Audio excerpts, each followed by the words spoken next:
Every year, millions of people are forced to leave their homes, not because of war, not because of political persecution, but because of climate change.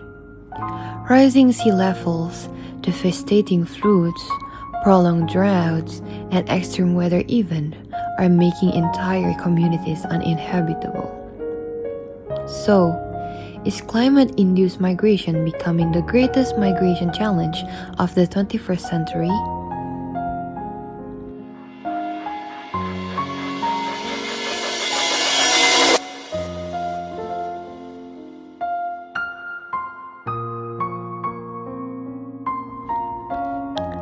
According to the International Organization for Migration and the Internal Displacement Monitoring Center, climate-related disasters displace millions of people every year. As global temperature continues to rise, this number is expected to increase significantly.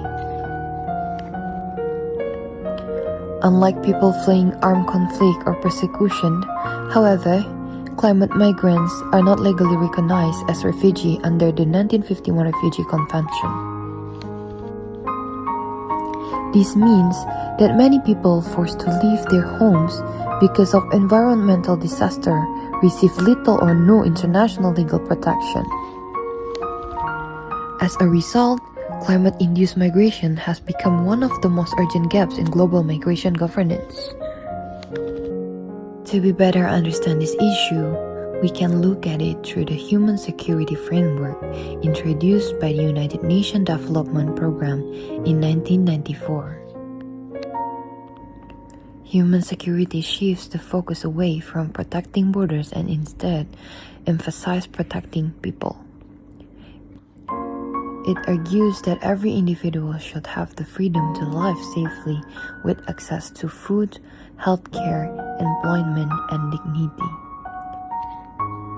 Climate change threatens all of these dimensions. Crop failures reduce food security, loss of farmland and livelihoods weakens economic security, heat waves and disease outbreaks threaten health securities, and when families are forced to leave their home, their personal and community security is also affected. From this perspective, migration is not simply a movement across borders, it is often a strategy for survival. The international community has taken several important steps to address this issue.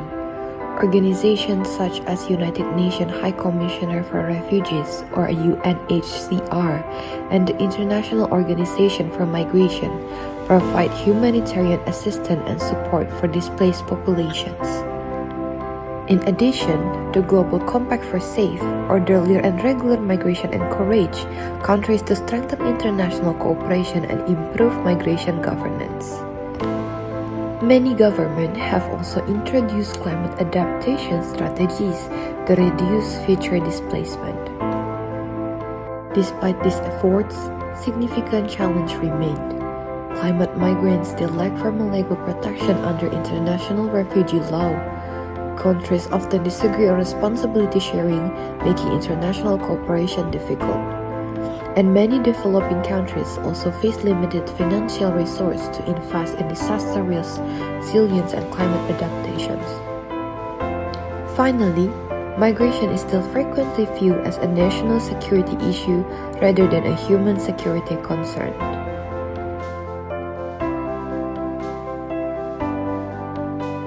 Climate migration is no longer a future possibility, it is happening today. As climate change continues to intensify, more people will be forced to leave their homes in search of safety and survival. Addressing this challenge requires stronger international cooperation, updated legal frameworks, and policies that place people at the center of global migration governance. Because in the end, migration is not only about crossing borders, it is about protecting human lives, dignity, and the right to a secure future.